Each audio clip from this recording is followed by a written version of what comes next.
Welcome. Look, I don't have my glasses, so I can't see. So nobody's in right now, Aaron. No. Okay. So one of the things we kind of just go ahead on and go on and start, and as people make their way in, because in the U.S., what time is it in the U.S.? Early. It's like about 6:30, so 6:31 we may have to start on a changing. Sunday, so Exactly. they're not up. But anyway, as people come in, we welcome you to another episode of Soulful Sit Downs with our journey towards Eden. For those who may be new to the channel, our journey towards Eden is a channel that supports the repatriation to the motherland, specifically Gambia. So today we are so excited to be interviewing a beautiful lady here in the Gambia who is expecting. And yes, and when I was speaking to her, I was telling her the reservations that our daughter had regarding having children in the motherland.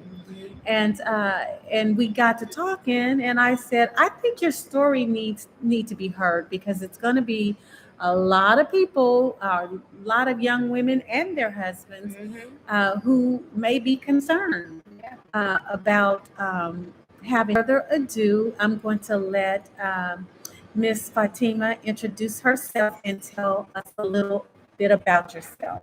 Hi, everyone. I'm glad to be a part of this. Was Soulful Sunday? Soulful sit down. Soulful sit down. Yes. And share my experience so far with being pregnant in the Gambia. I'm Fatimah Asi Asante, and I am here with my husband and my two sons who are 10 and 12. And we found out 2 months after arriving here that we were expecting a baby. Wow. Okay. Yes. Before we get into that, I want to know a little bit more about your time here in the Gambia. Okay. So you haven't been here in the Gambia, well, the motherland specifically. So you are have been in the Gambia how long? We've been in the Gambia since June. June. Okay. And we were in I'm sorry, since July. July. Middle of July. July of this year. July 2021. And we started out in Senegal in June. Okay. And this is actually our second voyage to the motherland. Okay. Yes, we lived in Senegal, 2012, 2011, 2012. We were there for 2 years. Wow. Okay. And then we, had our experiences there, learned a lot of things, trial and error, and realized that, okay, we needed to kind of regroup and refocus and restructure some things. So then we had to go back to the U.S. And we took that time period, which was about the time period of 9 years, and to just rebuild and study and learn from what we did experience, the do's and the don'ts. Okay. And so yeah, and then we always knew it was our plan to come back. Okay. Yeah, and we were just trying to figure out where exactly we wanted to be. And then over that course of the 10 years, my husband, through his research and studying, he came across Gambia. Okay.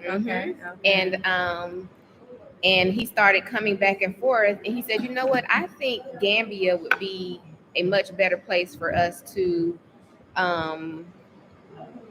enter into and to acclimate a lot easier than Senegal. Yes, because Senegal is a big city. It's a big city. Yes. It's a francophone country. Yes, which is huge. I don't speak French.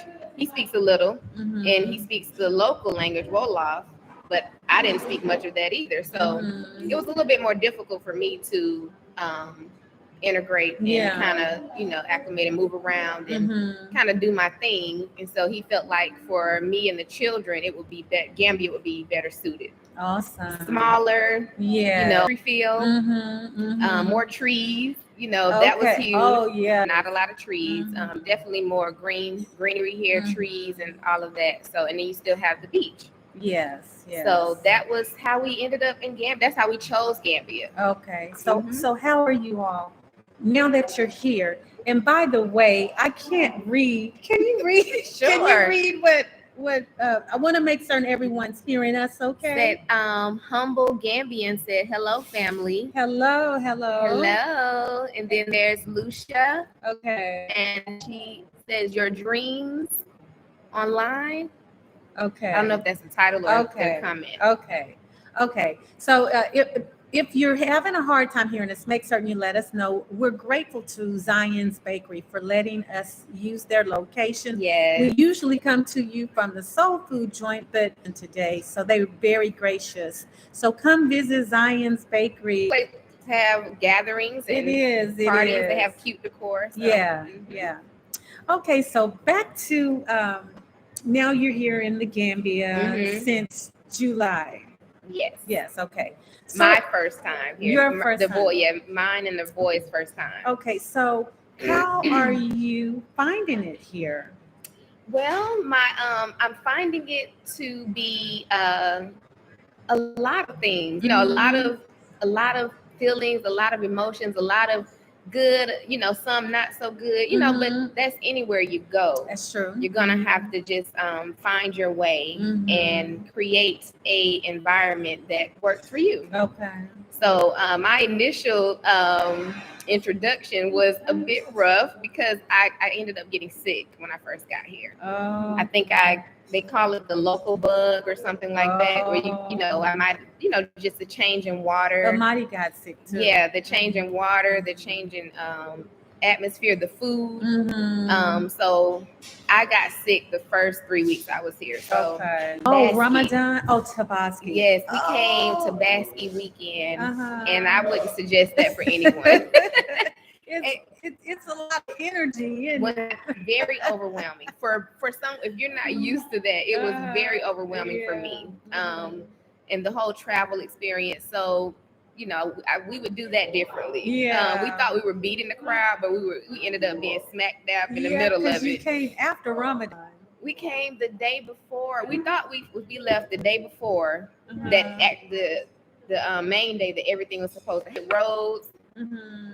Okay. We were sitting in traffic for hours at a time. Oh, wow. And it was just something that was supposed to be an 8-hour trip took 14 hours. Wow. Because you all drove from Senegal to here. Yeah. Okay. Because we did Senegal for a month because he wanted us to kind of ease our way in and not just have to go from one place to another since we were actually moving. You know, and that trip can be a lot from the US to Gambia, and you know, I mean from the US to Senegal, that's a 11-hour trip, and I think ours was longer because we had a layover.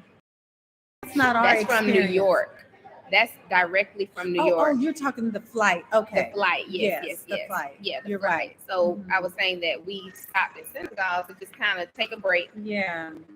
Be there for a month, and then we said then we'll move into Gambia. And so that's how we ended up doing that. We just came on the wrong weekend. Okay. And then getting sick. But once we got over the bug and we started moving around, and I was able to see different things, I was able to kind of like relax and say, okay, I think I can do this. Yeah. And then after that, just start to meet people. Okay. Really helped me in my ability to adjust. Yeah. As a woman, as a mother, as an American.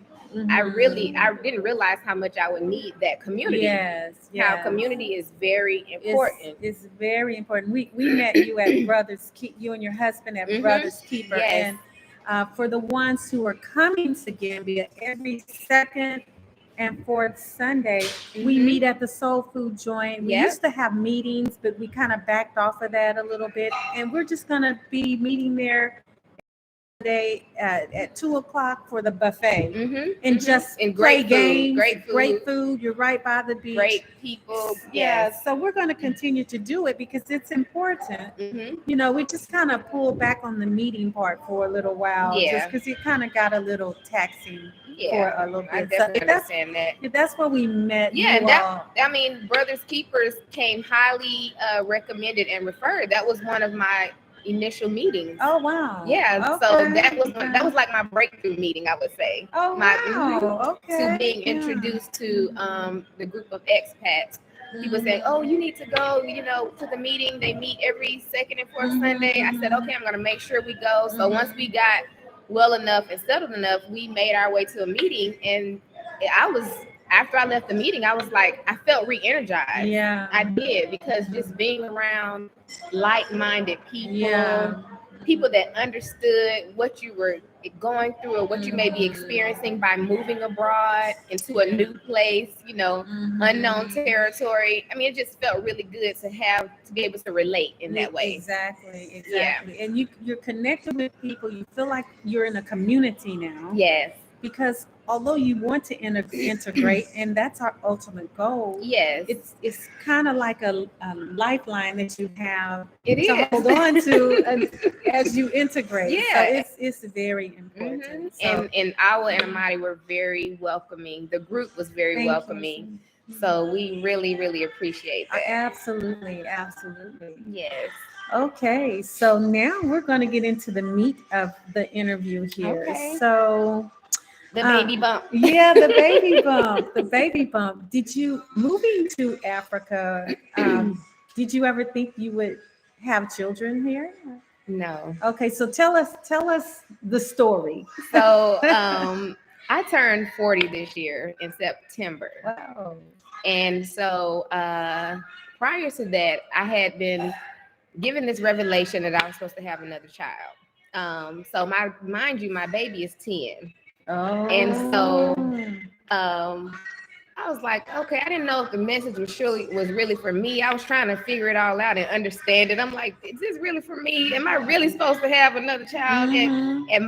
So I decided I took the responsibility and the message that had been revealed to me.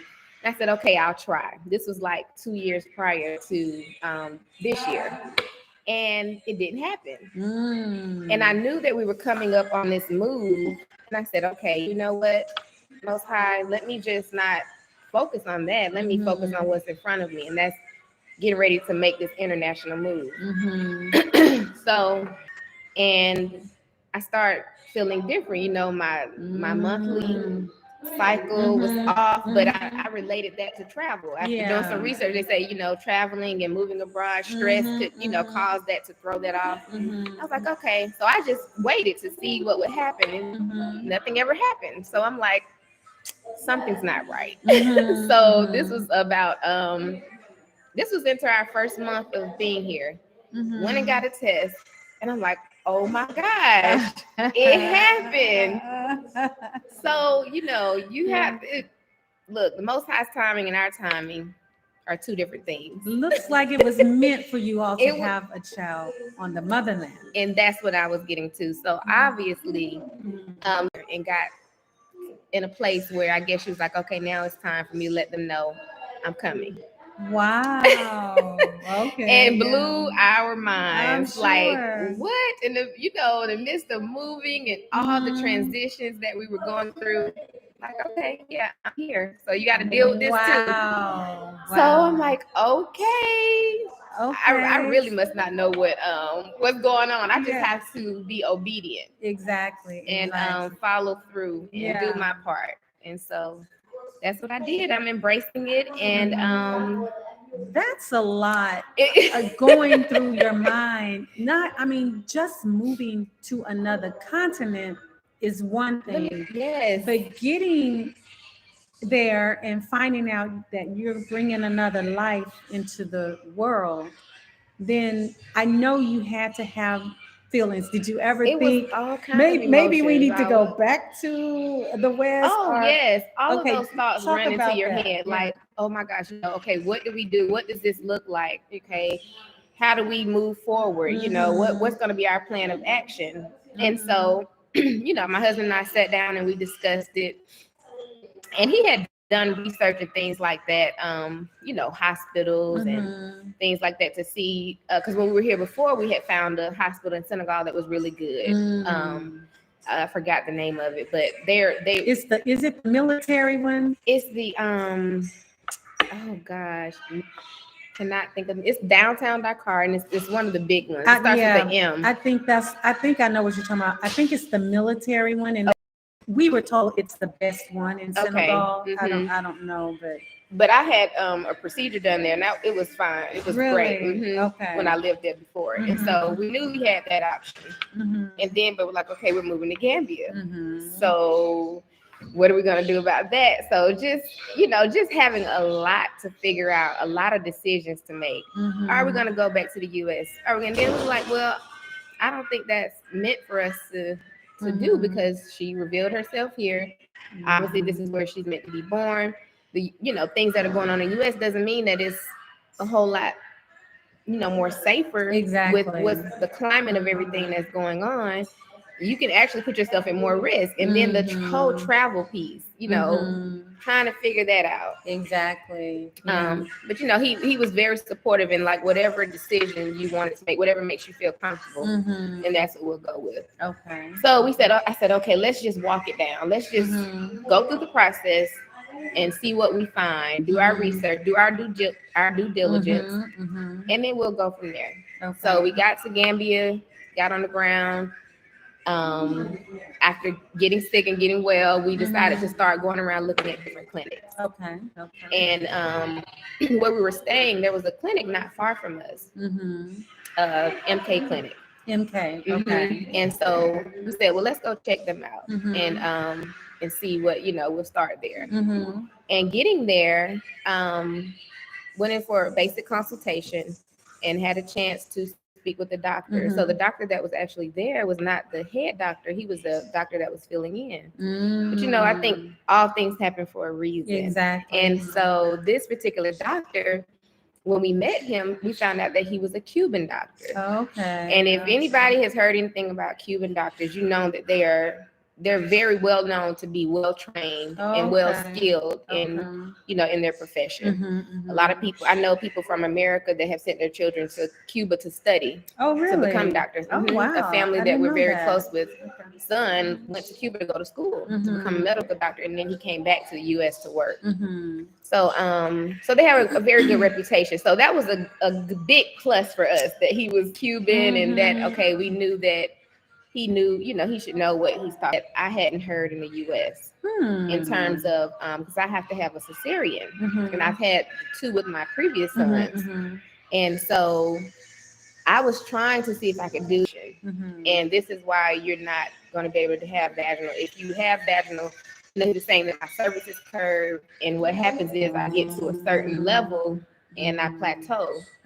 And if I try to force that, I could rupture my uterus, and it could be life or death. Oh, wow. And I said, okay. And my doctor in the U.S. didn't break it down to me like that. And he even gave it a name. I don't remember the name of the condition, but he gave it a name, and he was just, the way he just explained it, I was like, okay, he knows what he's talking about. Okay. And then another visit, he told me that he did cesarean on his own wife. Wow. I said, you know what?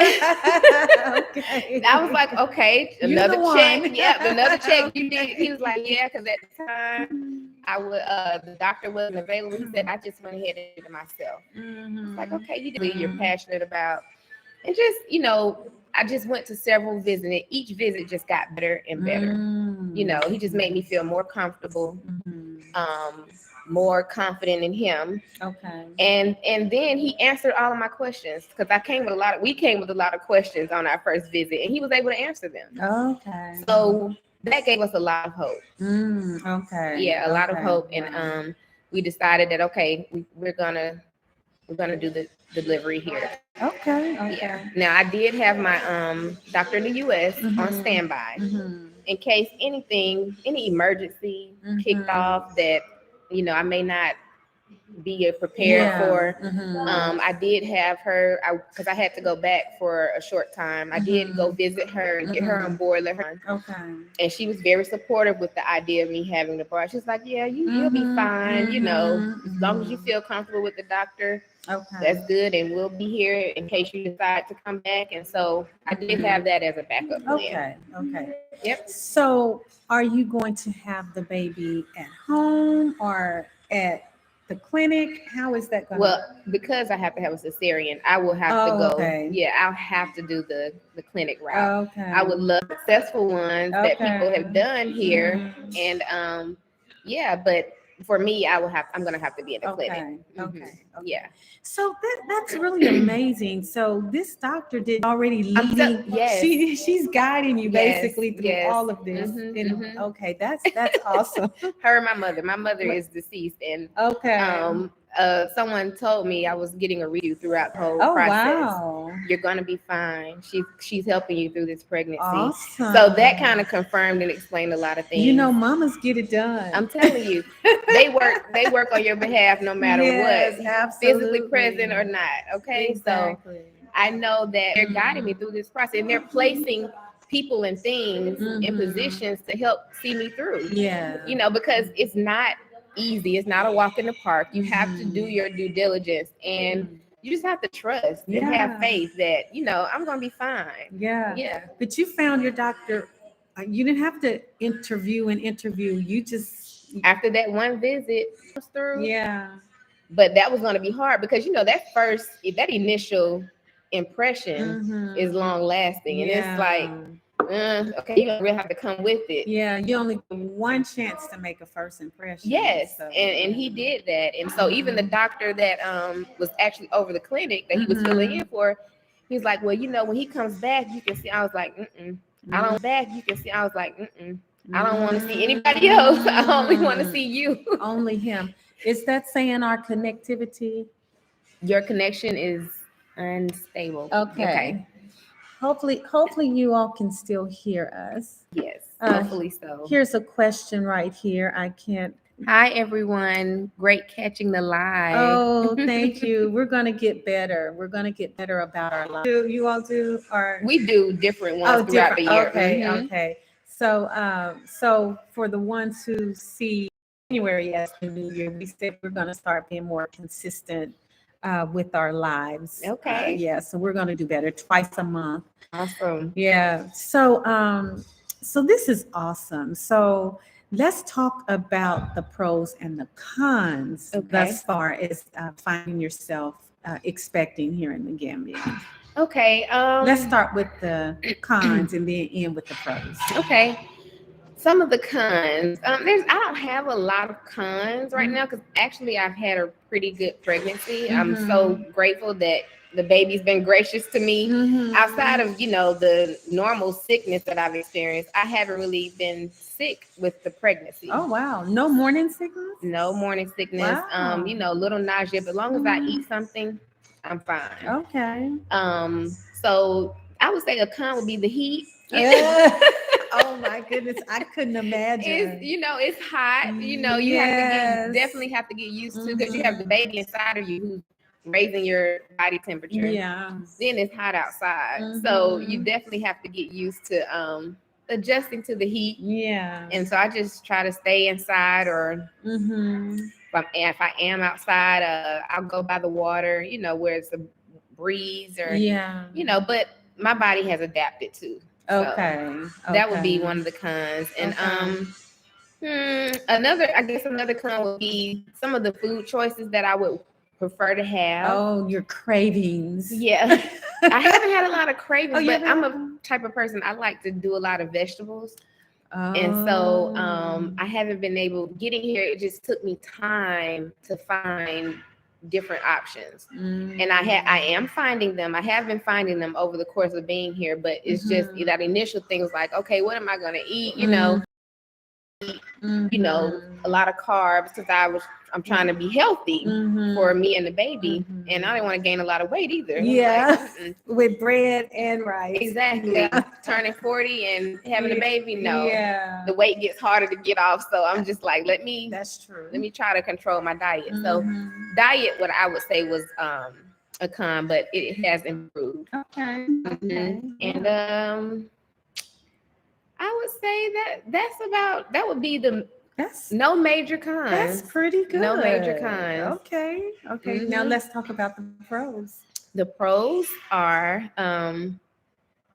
just being here on the continent and having my first child. I know that's like exciting. Huge.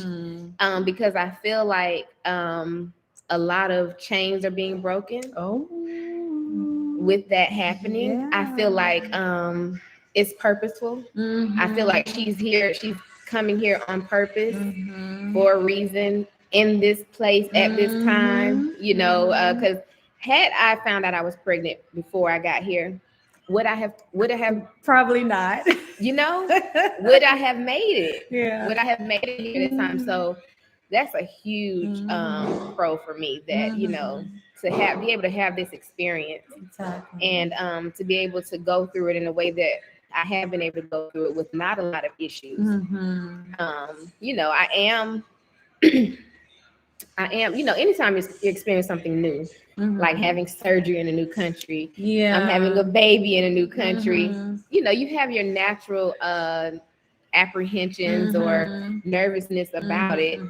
But I just keep reminding myself, you know, you didn't come this far. That's right. To be, you know, let down or something crazy happen. You'll be fine. So I just keep reassuring myself. My husband keeps reassuring me that you're gonna be fine. Yes. And so, yeah, those are some huge pros. Yeah. Yeah. Now, what about citizenship? Citizenship, yes. So we definitely, as soon as we found out we were pregnant, we definitely, you know, started doing research to find out how all of that will work. You know, under federal regulation, U.S. regulations, because I'm the mother and I'm American, it's not really that.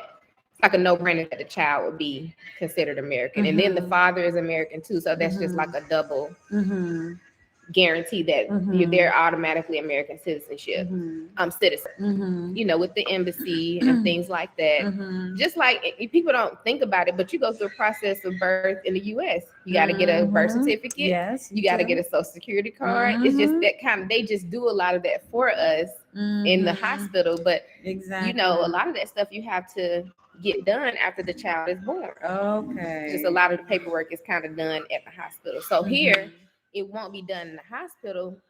We'll have to do it ourselves. Okay. But going through the process, and because we're both citizens, the child is going to be will be granted citizenship. Okay. And you just do it through the local embassy. Okay.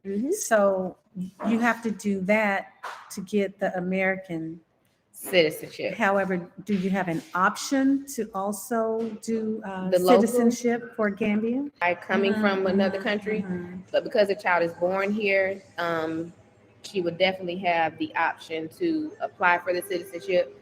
I think it is a process too that you have to go through, but you know, it more than likely it'll be given. Wow, that's amazing. I mean, just to see, you know, I'm not going to fight for it. I don't have to fight for it. The Most High is my battle axe, right? Yes. You know, so he's going to make things right. But just the thought of you all's daughter being born here and having the birthright here. Yeah. I mean, our birthright was really taken from us. Exactly. Yeah. And so that in itself is like something, it's like surreal. It is. It's amazing. That's what I'm saying. Like, she's redeeming. You said it. Yeah, she's a part of that redemption of our ancestors and all that they went through and all that we've gone through being in, you know, the U.S. and things like that, and being able to come back. And she's going to be born here. Yeah. And so we definitely are going to, do that process so that she can, have those same rights that you'll have dual. Because you can have dual citizenship. That's awesome. I'm excited for you all. Thank you. We're excited too. So excited. We really are. It's a blessing. Yeah.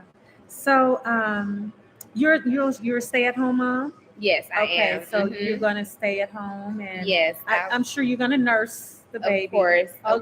Yes, I've nursed all of my two sons.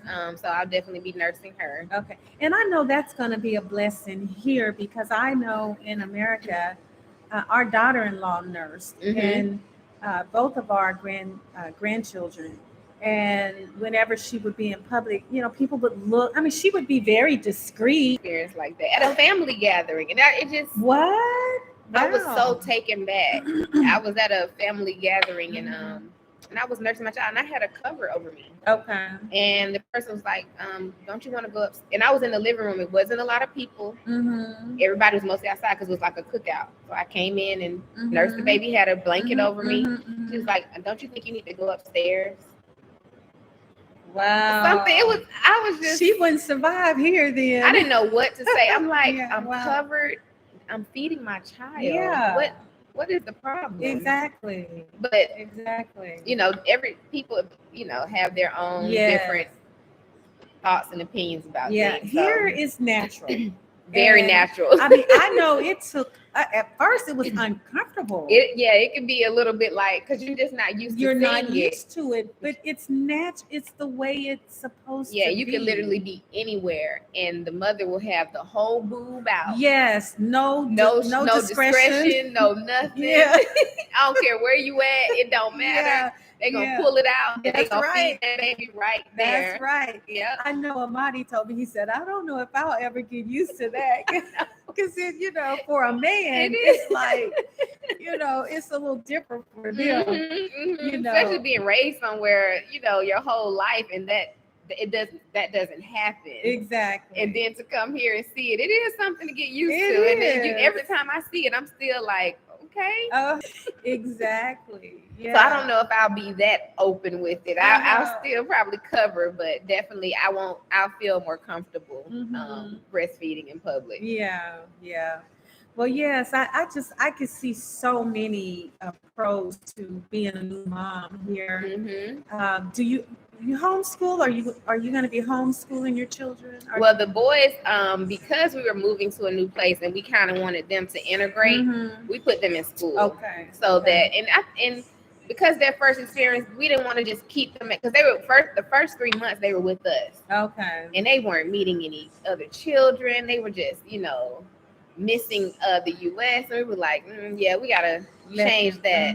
So we felt like putting them into a local environment that was more control, Okay.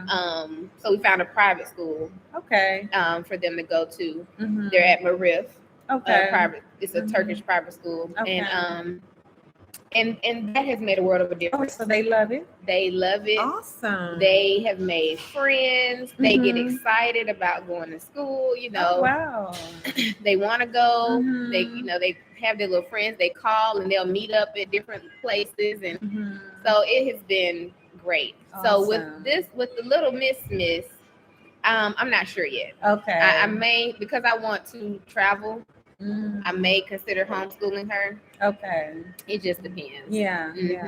Yeah, it's just the fact that you have so many options. To me, the motherland has presented challenges, but challenges to me are opportunities. That's right. And options, because you get to figure it out and choose your path and your course. Exactly. So even if I could, me and Amadi has raised 3 beautiful children, and we have 2 beautiful grandchildren. And to be honest with you, I'm having my joy through you. So we're going. I'm gonna ask you. I'm gonna ask another question real quick, and then we're gonna get to. Please, you all ask your questions. Go ahead. Oh, why aren't y'all speaking with her husband too? Well, the reason we're not speaking to the husband is because he's traveling. So he would love to be here. He sent his greetings, but he's traveling at the moment. So that's why he's not here. Yeah. But now that you say that, it's kind of like it would have been good to have a male perspective, but maybe we'll do that another time. Yeah, we could do that another. Today was about mama. Yes. And her experience. Still have to confer citizenship onto the child as soon as they are born. If not, the father, he has control. Yes, but my husband is a U.S. citizen, and we will take care of all of that upon the arrival of the child, making sure the paperwork is correct and intact so that we have no issues. Yeah. Thank you for that. Thank you. Mm-hmm. Is this where we are? Says birthright citizenship isn't a thing on Africa. No country in Africa, matter of fact. Birthright citizenship, that is true. Mm-hmm. So that's why I was saying you have to apply for it, because it's not automatic how it is in the U.S. Mm-hmm. You know, any child born on U.S. soil is to have that law in place. So she will. That's why I was saying we have to apply for it. But because she will be born here, it won't be as difficult as somebody who wasn't born here. Yeah, and let's just African. It's who we are. It's in our DNA. Yeah, I mean, you know, the Berlin Conference messed us up, making us think we're Gambian, we're Senegalese, we're Cameroonian. We need to smash all of that. That's true. And we need to get back to who we are and operate in our own power. That's true, and not require some human to validate our humanity. Exactly. Yeah. So yeah, we're going to eventually have to pull some of that stuff down. But until then, it's good to have citizenship so that, you know, we can enjoy the rights of any other. Exactly. Yeah. Exactly. Because we are contributors, you know. For sure. We work here. Mm-hmm. You know, your husband works here. Yes. We you know, patronize, we do business here. Yeah. I mean, we're living here, so we're definitely pouring into the economy. The economy. Absolutely. For sure. We're not pouring into the American economy in any way. Mm-hmm. You know, what we get is here. Yeah. You know, so we should be able to benefit. So let's see what else they're saying. The child would become dual citizen unless he or she decides to stick with that. That is true. Mm-hmm. So we will our plan is for her to have dual. Mm-hmm. That's what we're planning on doing. And then the next one says, congratulations to you both. Thank you so much. We appreciate all of that. Like I said, I'm excited through them and for them. Thank you so much. Yeah, everybody's been so supportive and so, you know, happy for us. And so that's really been a good thing. It really makes us feel good as a family to see that the people that are here, you know, have really embraced us and just have given us so much love and support. Yeah. So what's your thoughts about baby shower? I'm sitting here thinking that Brothers Keeper should throw a baby shower for you. Well, what's your thoughts about baby shower? I'm open to it. I have no problem with that. Is it time? Well, it's time because I'm due in February, so we don't have much time. We need to get on this. Okay, so our next Brothers Keeper. Okay.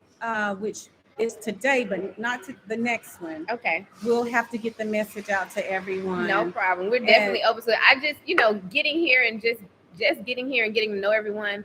You know, that's not something I was expecting or looking for. But if y'all want to do it, hey, we're definitely open to it. Absolutely. I did have some family in the U.S. They did a little virtual shower last weekend. That was nice. And that was nice. Okay. It was nice. Okay. Mm-hmm. Okay. Yeah. Okay. Oh, we have some other. Okay. Says, greetings, family, and congratulations on your new baby. Thank you so much. And you are such a beautiful, thank mother. You. I'm like, oh my goodness, every time I see you, you just look so beautiful. Thank you. I'm trying. I'm like, I can't be 40 and pregnant and walk around looking crazy. You don't look 40. You really don't. I'm like, I got to try to keep myself up during this one. And I'm having a girl too. Yeah, you're doing well. Thank you. Okay. It says, oh, my birthday's in February 13th. Okay, awesome. What's your due date? My due date is the 22nd. Okay. But because I'm having an elective cesarean, I get to kind of choose my date around that. Okay. So yeah, we haven't decided yet. Okay. Our daughter was born on the 25th. Oh wow! Mhm. So many people have told me that they have birthdays. Mhm. I should name my child after them. Oh, okay. Okay. All kind of stuff. Yeah. So yes. Okay. Do you have a name? Do you all have a name? No, we don't have a name I wasn't yet. going to ask you to say it because I mean, We don't Okay. have one yet. Okay. And so the last one says, I am full. I'm full enjoying this conversation. Congratulations. She's fully enjoying the conversation. I've gotten so many questions just being here. You know, people like, you're pregnant? You're gonna have a baby here? I'm like, yeah, I am. They're like, wow. So it's really good that you did this because a lot of people have a lot of questions, concerns, and other people like, yeah, you need to document it. Well, I'm not a video person or a documenting type person. So I'm glad that she asked me because I wouldn't have done it if she hadn't asked me. Yeah. So definitely happy to tell my story and share, and we can do a after birth. Oh, that would be so and I can tell y'all nice. about how the experience was. And another thing I wanted to say, And we can have husband at and that husband, one. yes, husband will be at that one. And I wanted to say that I also did a tour of the clinic. So I toured 2 clinics. The one that my doctor actually works at, and then the one that I'm going to plan to have the baby at. So what I had to do was I had to join both clinics. So here you pay out of pocket, and it's nowhere near the cost that you would pay in the U.S. I mean, it's literally pennies over. I mean, it's fractions of what we pay. They really overcharge us in the U.S. for birth and things like this. But what I did was I toured the 2 clinics and I saw which one I liked best. And the one that I chose was MK Clinic, and their facility is very clean. It's not a U.S. fluff. You know how our hospitals now they're like birthing rooms, the birthing suites as they call them. That's what they're standard now. Yeah, they're just like luxurious, you know, in a lot of ways. But it's decent. It's decent enough for me to feel comfortable to have my child there. The surgery room was separated. It was enclosed. All the necessary equipment there for me and the baby to get things done. And if I have some minor complications, everything is in place. And the space is adequate. In the maternity room, they have a private room where they have a bed for me. They have a bed for my husband. They have a couch. It's like a huge suite. Bathroom, private bathroom, shower. They have an area where the baby will be. Refrigerator in the room. And so we can just come in TV, air conditioned. And so it's it's very, you know, that's actually a little more accommodating than the West from my experience, because they don't have a bed for the husband. No, they don't. They make them sleep on that pull-out couch. Yes, so it's very uncomfortable. So yeah, he was happy to see that. He was like, "Oh yeah, I get my own bed." He was like, "Well, put me a divider up so that way y'all can have some privacy." I'm like, "Oh, okay." That's funny. Yeah, it was funny, but yeah. So the room ended up being very nice, and I was so happy to see me. You know, she gave me a tour. Anything that I've asked to make me feel comfortable, they have gone out of their way to make it happen. Awesome. You know, like even the doctor, because that's not his clinic, but he has a relationship with the doctor. He said, "Well, wherever you feel comfortable having the baby, I'll come there." You know, after this is over, we may contact them and see. Yes. Because this is really a story. And thank you so much to you and your husband for just letting us, you know, get a glimpse into your experience. Because definitely. I know our daughter, both of our daughters, they want to have children and they were concerned. Yeah. And a lot of people are. And when we start talking, I'm like, oh my goodness, I need to let you talk to my daughter. And I'm like, better yet, let me interview you. Yes, you know? Yeah. So as we talk, I'm thinking of more questions. And so everything is paid up front, or as you won't have any hospice. We pay as we go. And so I pay for my visits every time I go. Once we do the baby, you know, you pay there. and I have to get the exact price because I don't want to misquote online, but And we don't want to do yeah, that. we don't want to do it because because everybody's situation may be different. That's true. And not only that, what we find out is people will hear us talk about this and then they'll start we don't want to do that anyway. You told us that it's reasonable. It's reasonable, it's affordable. It's affordable. And that really, that's all we need to know in this interview. If you meet people personally, you know, and they you want to talk. I still don't like giving prices in because you still what you just everybody's situation is different. So but it's affordable. Yeah.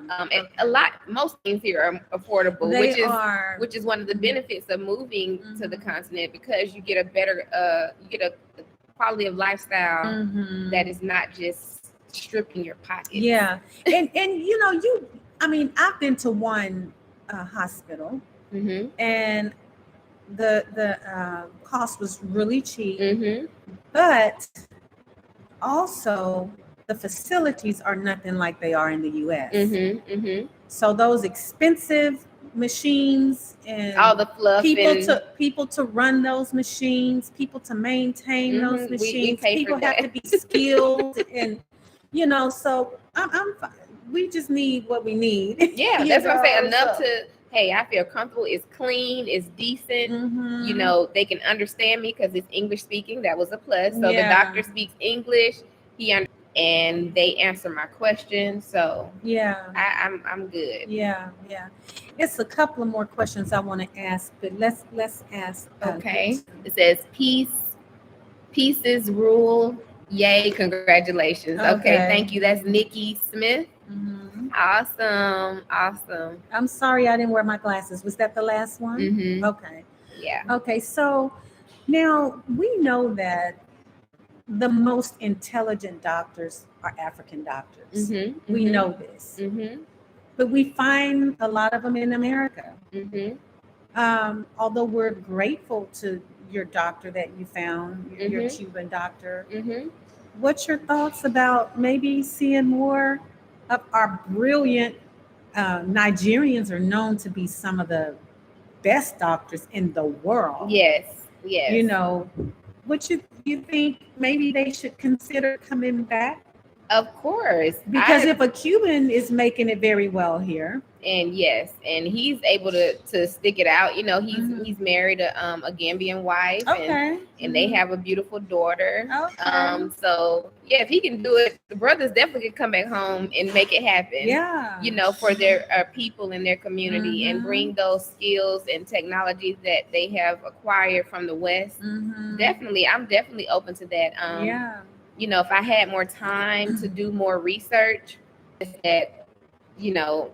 At the time, that's who I came across, and this is about your baby, and your safety, and so you should choose who you feel comfortable with. Exactly. I just threw that get an African doctor. You're happy because you know you have the best. It's in America. It's African, or is it Indian?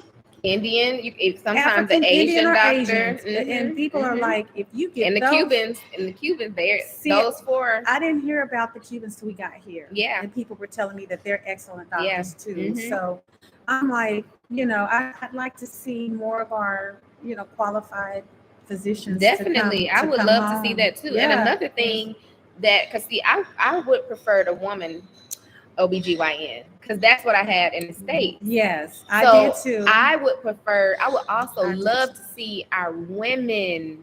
Our women, because here still I would love to midwife see that. And you know, doulas and things like that.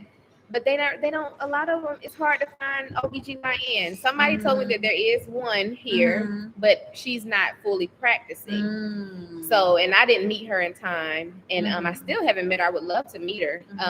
But I would love maybe for the fourth child. I would. Hold on now. The interview was going real good. Okay. I think this I just Let had me to throw that in yeah, there. yeah. You say you'll have a fourth one when I do. Okay, exactly. I call this the miracle ain't gonna baby. This happen. the miracle baby. Uh-huh. So yes, You'd be calling me Sarah if I had another one. And a mighty Abraham. Oh my that's so funny. Yeah, to be it. But yeah. mm, We'll talk about that later. yes, definitely. But I would love to see more female OBGYNs here in the Gambia, and I'm not sure about the continent as a whole, but Mhm. I know that a lot of women don't hold that position. So I would love to see more That of that. would be nice because Mhm. women are more empathetic in most cases. Yeah. I know sometimes it's the other way around, but if a woman has been through it, It's just that understanding, Yeah. that natural it's a understanding that's sympathy there. instead of the empathy. Yes, With the man, exactly. it's empathy. And we know Yeah. each other's bodies. We know what we Exactly. go through Mhm. during times like this. So, And even just being able to freely talk. It's some things that you wouldn't say to a male doctor that you would say to a female doctor about female. And she'll just get it automatically. Exactly. You don't have to finish the sentence. You don't. He's like, Yeah. I know exactly what Exactly. you're talking about. Yeah. So Definitely. wow, this has been awesome. I do have a question. Well, actually, I have two more, Okay. and then we'll finish up the questions, and then we'll go ahead on in the interview. All right. So you, this baby is going to be born into your vision of what you wanted for your other children. So that takes me back to, why did you all even want to repatriate? Oh, wow. So repatriation for us has been a lifelong goal of ours as a family. Meeting my husband, I came from a very traditional background in the U.S., so I wasn't very exposed to Afrocentrism and the just our roots and culture. I came from a very traditional American style family. But it was always, I knew it was something in me. So meeting him, this is who he was. And he was like, this is the journey that I'm on. I'm looking for, a partner to join me. Are you willing and open? Awesome. Okay. And so that was one of the questions from the get-go. And I'm like, yes, why wouldn't I be, somebody that's in love with who they are, in love with their people, in love with their culture, the history. Yeah. And so he really just opened my mind, my spirit, and my soul to just helping me reconnect back to my roots. Awesome. And so from that point on, we just have worked very hard to make this happen. Awesome. And it's not easy. I don't want anybody to think that coming back is an easy process, but it's worth it because you're fighting for yourself. You're not spending your life fighting for someone else and their vision of who they want you to be and who they think you should be and wanting you to be like them. You're fighting to get back to who you are. And that's a beautiful thing. It is. It's been a beautiful experience. Hasn't it? And oh my gosh. And just for our boys to be able to experience that. And that was very important for us. Yeah. So when we came and when we came 10 years ago, we had our two children here. They were small. We brought our babies over here. Oh, wow. One was 2 and one was 9 months. Wow. Okay. Yeah. Yep. And so that was huge within itself. People like, back then it's like, you taking your babies? I'm like, yeah. They'll be fine. They're with their mother and their father. That's right. We're gonna make sure we have their best interests at heart. Yeah. We had other adopted family that, was supportive. So we were good. Yeah. And but then we had to leave, going back to the U.S., it was. I know that was hard. It was so hard. It was so hard. But, sometimes that's necessary, that you have to learn. Sometimes you got to regroup, and that's okay. But you just stay on the path. And we knew that for them, we had to make sure we got back. Yeah. It took us a little longer than we anticipated, but we knew that for them and for their future, we could not let them think that the U.S. was it. Yeah. Was all that there is to life. That's the biggest misconception. Gosh, the hugest. You know how Me and Amadi sum it up, and we've heard other people say this too. The beauty about being here is that you're human. Mm-hmm. You're not black.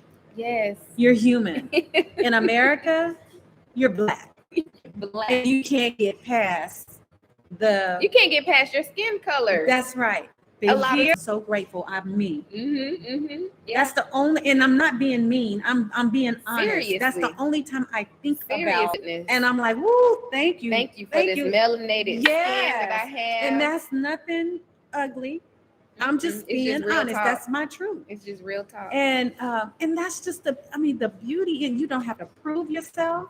You don't have to talk their verbiage. Mm-hmm. You know, you can wear your head wrap. You can wear your fro dress. You can wear your cultural African, clothes. your cultural And everybody is so beautiful, and the colors are so radiant. I love to see that. Me too. I love it. Me too. Love it. And your daughter, that's what she's going to see. Exactly. That's what I was getting to. Like, just not only with the sons, and them being proud of being here is helping them be proud of who and what they are. My daughter.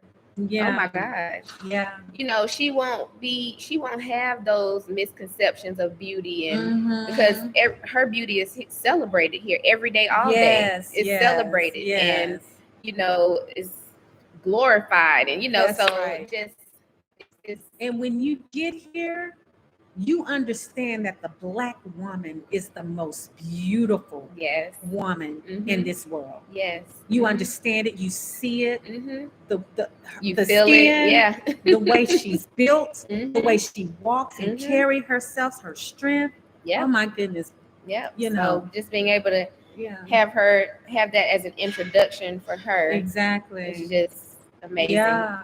I know it was purposeful. Yes. It was divine. Absolutely. Order. Absolutely. I believe that. I believe that. I'm gonna ask one more question, and we're gonna get to these questions. Okay. So after all of your experiences as an expected mother and to this point, is there anything that you would like to share with women who are contemplating, I want to come, but I want to have my babies first, and then I'm coming? I mean, is there anything that you would like to add to what has already been said? Definitely. I would just say, don't allow yourself to be driven by fear, and anything is possible. It's just, are you willing to do the work? Are you willing to make the sacrifices and gain? Are you willing to gain a lot of the things that you would gain by making that leap and taking that extra step to doing what you feel is right? And if you feel coming to the continent is the right thing for you, then everything else will work itself out. You know, it will. So don't allow fear to drive you, and know that a lot of times we get this idea from being from the West that only the best is in the West, and that's a huge misconception. Yeah, it's not you just true. have to do your homework. There are a lot of wonderful, excellent physicians and doctors and wellness and health practices that come. I mean, you know, everything, it comes from the continent. So then everything that we do have in the West, it originated here. So you have to know that, and you just have to do your homework to find where those things are, but it is possible. And so that's what I would say to mothers that are, you know, looking to come and want to have children. It can be done. I'm doing it. I never thought that I would be doing this and going through this experience, but I am. And I'm having a wonderful, less than 2 months to go. Yeah, we got to get that baby shower going. And so we'll definitely be back to give you a recap on how everything went. But I am very excited, and I feel hopeful about it. Awesome. Glasses. I'm putting you to work. No problem. Okay. So we have Black General said if he wants to be a president in the Gambia, has most. Okay. So is that in reference to the baby? If the baby wanted to be president, is that what you were saying? He's saying you can drop a document? Drop one document. Elaborate a little bit more for us, please, Black General. Okay. While he Lamin, Black man, and he just said 100 facts. So I guess he was Talk responding about to the something beautiful with that. woman, I think so. Uh-huh. Yeah. Yep. Yeah. Was that the last Yes, one? that was the last one for now. Okay. Mhm. And I would like to see more doulas. Yes. More doulas and midwives Mhm. trained, because although you have them here, Mhm. they're still in place. Yes, to yes, keep yes. infection So down. more training, definitely. Yeah, Mhm. I would if a doula school would be fabulous That here. would be awesome here. Mhm. Not so much. I mean, I know they know what they're doing here, but just to bring this. Yeah, to make certain further that their education and experience. Yeah, the for sure. the Mhm. sanitation side. Mhm. Because I know here the death rate for some of the moms that go through they're not using Mhm. doctors. Yeah, and I think that goes to the whole mentality piece and tradition. That's what I've learned, that a lot of them are so just very traditional. Yeah. That their families are not open to a lot of the new procedures that can be very beneficial. Exactly. And just so, like knowing your condition, if you were trying to have it could. And that may be what some of them are seeing. It's so funny you said that, because my doctor actually gave me a story about how that happened to one of his patients. He recommended that she have a cesarean, and pros and the cons. And her family, they made a big deal about it, because here there is a real big thing. You need to have your child naturally. Yeah. If in order to be considered a woman, and this and that, And she listened to her family, and she almost died. Oh wow. Because she ended up trying to have the baby at home, because she didn't want to go with what the doctor had recommended. And she ended up trying to have the baby at home, and she almost bled to death. Oh wow. And I think one lady did die because she just didn't. Yeah. They're just so, in a lot of ways, they're so traditional. Yeah, and some of them can't afford it. But I think in this instance, she just leaned more on what her family had to say, because she was seeing a and doctor. Tradition versus what her doctor was recommending, and she really put her life in danger. Yeah. So definitely what you're saying, the more training, the more more experience. It's a lot you can learn from having education. Yeah. Education is powerful. Education is a good thing in a lot of ways. From the right sources. Exactly. I had to throw that in. You said yes. I think he's talking about when you ask the extra document. Okay, yes. Is that what he's saying? Okay. Yes. Okay. I think we answered all of the questions, and I see we are over an hour, so we try not to go too much over an hour. Yes. Sister Fatimah, thank you so much. Thank you. And thank you for offering to come back afterwards. Oh, definitely. I think that's important too. I do too. Because people gonna say, "Well, how is she doing? Exactly. How did things really go?" Well, I'm gonna tell y'all how they really went. Okay. Real time. And we want you to be honest. I will be. Yeah, because sometimes we find, and I'm like that. I won't be 100% honest because I'm trying to spare people's feelings. But when you carry a mantle of giving people information, you owe it to people to be honest. Exactly. So we try to be honest. We just try to be kind in our honesty, but we try to be as honest as possible. Yeah, and I have been as honest as I could be today, and with my experience and being transparent. But I really overall. Okay, one last question, and we're gonna go, everyone. He said, Black General said, I mean, if your son wants to be a president in the Gambia. Oh, okay, gotcha. Thanks for making that clear. Thank you for making that clear. Okay, so thank you all so much for joining us today. Remember, we bring the Soulful Sit Downs to you every second and fourth Sunday. We're doing it at 12:30 right now, but we're thinking about pushing it back just a little bit for the people in the U.S. We have a lot of family and friends who we are considering doing that.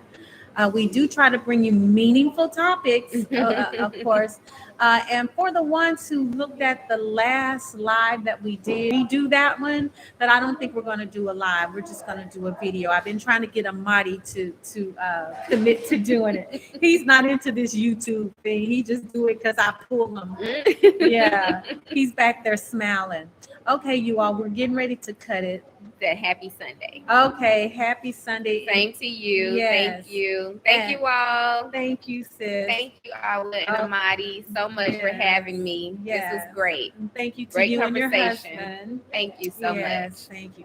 Okay, you all, we'll see you not next Sunday, but the Sunday after next. Until next time. Peace and blessings. Yes.